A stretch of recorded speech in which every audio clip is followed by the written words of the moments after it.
Hello everyone, ತಾರಾ ಕನ್ನಡ ವ್ಲಾಗ್ಸ್ಗೆ ಸ್ವಾಗತ. ನಾನು ಇವತ್ತು ನಿಮ್ಮನ್ನೊಂದು ಪುಣ್ಯಕ್ಷೇತ್ರಕ್ಕೆ ಕರ್ಕೊಂಡು ಹೋಗ್ತೀನಿ. ವಿಡಿಯೋನ ಫುಲ್ಲು ನೋಡಿ, ತುಂಬ ಇಷ್ಟ ಆಗುತ್ತೆ ನಿಮಗೆ.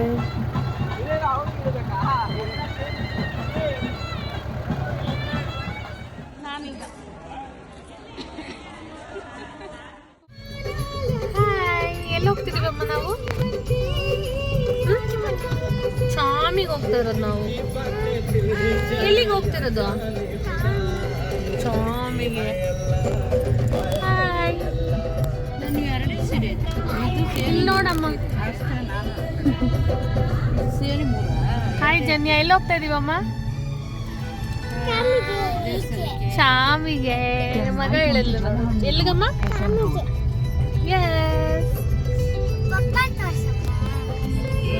ಪಪ್ಪ ಡ್ರೈವಿಂಗ್ ಸೀಟಲ್ಲಿ.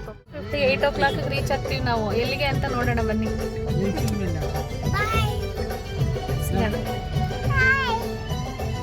ಸಿಗೋಣ. ರೀಚ್ ಆಗಬೇಕಾಗಿರೋ ಪ್ಲೇಸು 3 hours 41 minutes. ನೋಡ್ತಾ ಇರಿ ಎಲ್ಲಿಗೆ ರೀಚ್ ಆಗ್ತೀವಿ ಅಂತ. ಇವಾಗ ಇನ್ನೂ ಜಾಲಹಳ್ಳಿ ಕ್ರಾಸ್ ಹತ್ರ ಇದ್ದೀವಿ. So 8 o'clock.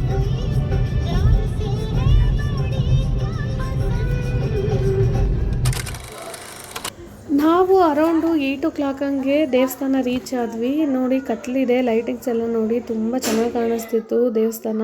ಇದು ಯಾವ ದೇವಸ್ಥಾನ ಹೇಗೆ ಅಂತ ನಾನೊಂದು ಲೈಟಾಗಿ ನಿಮಗೆ ಇನ್ಫಾರ್ಮೇಷನ್ ಕೊಡ್ತೀನಿ. ಇದು ಶ್ರೀ ಬಿಳಿಕಲ್ಲು ಲಕ್ಷ್ಮೀ ರಂಗನಾಥ ಸ್ವಾಮಿ ದೇವಸ್ಥಾನ. ಇದು ಸುಮಾರು ಒಂದು 500 ವರ್ಷಗಳಿಂದ ಇದೆ. ನಮ್ಮ ತಾತ ಮುತ್ತಾತನ ಕಾಲದಿಂದಲೂ ಇಲ್ಲಿ ದೇವ್ರು ಮಾಡ್ಕೊಂಡು ಬರ್ತಾ ಇರ್ತಾರೆ. ತುಂಬ ನಡ್ಕೊತಾರೆ. ಮತ್ತು ಈ ದೇವಸ್ಥಾನದಲ್ಲಿ ಏನು ವಿಶೇಷ ಅಂದರೆ, ನಿಮಗೆ ಯಾವುದೇ ತೊಂದರೆಗಳು, ಆರೋಗ್ಯದಲ್ಲಿ ಸಮಸ್ಯೆ ಇದ್ದರೆ ಇಲ್ಲಿ ಒಂದು ಬಿಳೆನಾಮ ಮತ್ತು ತುಳಸಿ ಇದೆರಡೂ ತುಂಬ ಮುಖ್ಯವಾದ ಪಾತ್ರ ವಹಿಸುತ್ತೆ. ಅದೆರಡನ್ನ ಪ್ರಸಾದದ ರೂಪದಲ್ಲಿ ಕೊಡ್ತಾರೆ. ಸೊ ಅದನ್ನು ತಗೊಂಡು ಸೇವನೆ ಮಾಡೋದ್ರಿಂದ ನಿಮಗೆ ಖಂಡಿತ ನಿಮಗೆ ಅನಾರೋಗ್ಯ ಸಮಸ್ಯೆ ನಿವಾರಣೆ ಆಗುತ್ತೆ. ಮತ್ತು ಏನೇ ತೊಂದರೆಗಳಿದ್ರೂ ಅದೆಲ್ಲ ನಿವಾರಣೆ ಆಗುತ್ತೆ. ಮತ್ತು ಇಲ್ಲಿ ದೇವ್ರ ಹತ್ರ ಅಪ್ಪಣೆ ಕೇಳ್ತಾರೆ. ಸೊ ಅದು ಒಂದು 3 months ಅಥವಾ 1 month 15 days ಈ ಥರ ಅಲ್ಲಿದ್ದು ನಾವು ದೇವ್ರ ಸೇವೆ ಮಾಡ್ಕೊಂಡು ಬಂದರೆ ನಮಗೇನೇ ತೊಂದರೆಗಳಿದ್ರೂ ನಿವಾರಣೆ ಆಗುತ್ತೆ ಅಂತ ಹೇಳ್ತಾರೆ. ಹಾಗೆ ನಡ್ಕೊಂಡು ಬಂದಿದೆ ಕೂಡ, ಅಷ್ಟು ಸತ್ಯ ಇದೆ. ಇದು ಬೆಂಗಳೂರಿಂದ ನಿಮಗೆ ಸುಮಾರು ಒಂದು 200 kilometers ಇರುತ್ತೆ. ತಿಪ್ಟೂರಿಂದ 31 kilometers ಬರುತ್ತೆ. ಮತ್ತು ಅರಸೀಕೆರೆಯಿಂದ 21 kilometers ಇರುತ್ತೆ. ದೇವಸ್ಥಾನದ ಹಿಂದೆ, ಮೂಲ ಮೂರ್ತಿ ಹಿಂದೆ ಬಿಳಿ ಕಲ್ಲುಗಳು, ಉದ್ಭವ ಮೂರ್ತಿಗಳು ಇದ್ದಾವೆ. ಅದರಿಂದ ಈ ಕ್ಷೇತ್ರಕ್ಕೆ ಬಿಳಿಕಲ್ಲು ಲಕ್ಷ್ಮೀ ರಂಗನಾಥ ಸ್ವಾಮಿ ಅಂತ ಹೆಸರು ಬಂದಿದೆ. ಇದು ನೋಡಿ, ಶನಿವಾರದ ವಿಶೇಷ ಅಲಂಕಾರ. ಇದು ತುಂಬ ಚೆನ್ನಾಗಿರುತ್ತೆ. ಇಲ್ಲಿ ಅಪ್ಪಣೆ ಕೇಳಿದ್ರು ಅದೇ ರೀತಿ ನಿಮಗೆ ಅದು ಆಗುತ್ತಾ ಇಲ್ವಾ ಅನ್ನೋದು ದೇವರೇ ತಿಳಿಸ್ಕೊಡುತ್ತೆ. ಇದು ಬಂದು ಕೆಂಚರಾಯ ಸ್ವಾಮಿ ಅಂತ, ಇದು ರಂಗನಾಥ ಸ್ವಾಮಿ ಅಂತ ಹೂವಿನಲ್ಲೇ ಅಲಂಕಾರ ಮಾಡಿದ್ದಾರೆ. ನಾವು ಇಲ್ಲಿ ಶನಿವಾರ ಮತ್ತು ಭಾನುವಾರ 2 ದಿವಸ ಸೇವೆಗೆ ಅಂತ ಬಂದಿದ್ವಿ.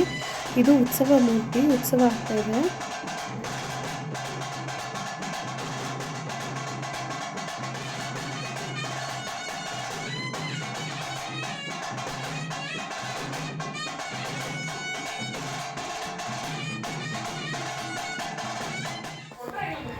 ಇಲ್ಲಿ ಪ್ರತಿ ತಿಂಗಳು ಅಮಾವಾಸ್ಯೆ ದಿವಸ ಅಮಾವಾಸ್ಯೆ ಕಟ್ಲೆ ಅಂತ ತುಂಬ ವಿಶೇಷವಾಗಿ ಆಗುತ್ತೆ.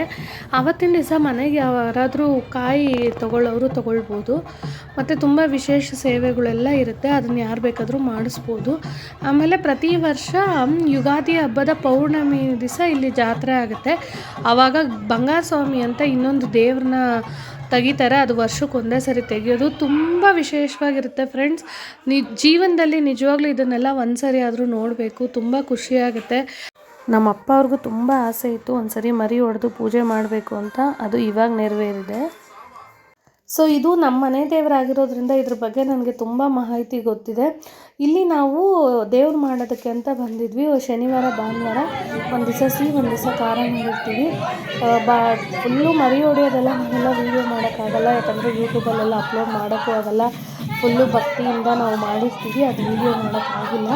ಸೊ ನಾವು 2 ಮರಿ ಹೊಡೆದು ದೇವ್ರು ಮಾಡ್ಕೊಂಡ್ಬಂದ್ವಿ. ತುಂಬ ಚೆನ್ನಾಗಾಯಿತು ದೇವರು. ಯಾವುದೇ ಅಡೆತಡೆಗಳಿಲ್ದಿರ ಎಲ್ಲರೂ ಬಂದವರೆಲ್ಲ ತುಂಬ ಸಂತೋಷವಾಗಿ ಎಂಜಾಯ್ ಮಾಡಿಕೊಂಡು, ನಾವು ಕೂಡ ತುಂಬ ಎಂಜಾಯ್ ಮಾಡಿಕೊಂಡು ಮಾಡಿದ್ವಿ. ಒಂದು ಕಡೆ ಭಕ್ತಿಯಿಂದ, ಶ್ರದ್ಧೆಯಿಂದ ಎಲ್ಲ ಒಳ್ಳೆಯದಾಯಿತು. ತುಂಬ ಚೆನ್ನಾಗಾಯಿತು. ಎಲ್ಲರೂ ಖುಷಿಪಟ್ಟರು. ಆ್ಯಂಡ್ ಬೆಂಗಳೂರಿಂದ ತುಂಬ ದೂರ ಹೋಗಿ ಏನೋ ಒಂದು ದೇವ್ರ ಕಾರ್ಯ ಮಾಡ್ತಾಯಿದ್ದೀವಿ ಅಂತ ಇತ್ತಲ್ಲ, ಅದೆಲ್ಲ ತುಂಬ ನಿಜವಾಗ್ಲೂ ಹೇಳಬೇಕಂದ್ರೆ ಅದೆಲ್ಲ ಒಂದು ಬ್ಲೆಸ್ಸಿಂಗ್ಸು. ಎಷ್ಟೇ ದುಡ್ಡಿರೋರು ಕೂಡ ಇದೆಲ್ಲ ಮಾಡೋಕ್ಕಾಗಲ್ಲ. ಏನೋ ನನಗೆ ದೇವ್ರು ಈ ಭಾಗ್ಯ ಕಾಣಿಸ್ಕೊಟ್ಟ ಅಂತ ತುಂಬ ಖುಷಿ ಪಡಬೇಕು ಅಷ್ಟೇ. ತುಂಬ ಚೆನ್ನಾಗಿತ್ತು, ತುಂಬ ಚೆನ್ನಾಗಾಯಿತು. ಸೊ ಇದೇ ರೀತಿ ನನ್ನ ವೀಡಿಯೋಸ್ಗೆ, ರಿವ್ಯೂಸ್ಗೆ, ಯಾವುದೇ ಮಾಹಿತಿಗೆ ಬೇಕು ಅಂದರೆ ನನ್ನ ಯೂಟ್ಯೂಬ್ ಚಾನಲ್ನ ಹೀಗೆ ಫಾಲೋ ಮಾಡಿ. ವಿಡಿಯೋ ಇಷ್ಟ ಆಗಿದರೆ ಲೈಕ್ ಮಾಡಿ, ಕಮೆಂಟ್ ಮಾಡಿ, ಶೇರ್ ಮಾಡಿ. ಆ್ಯಂಡ್ ನೀವು ಆದರೆ ಒಂದು ಸರಿ ಈ ಕ್ಷೇತ್ರಕ್ಕೆ ಭೇಟಿ ಕೊಡಿ. ಎಲ್ಲರಿಗೂ ಒಳ್ಳೆಯದಾಗಲಿ. ಸೊ ಎಲ್ಲರೂ ಚೆನ್ನಾಗಿರೋಣ. Keep watching.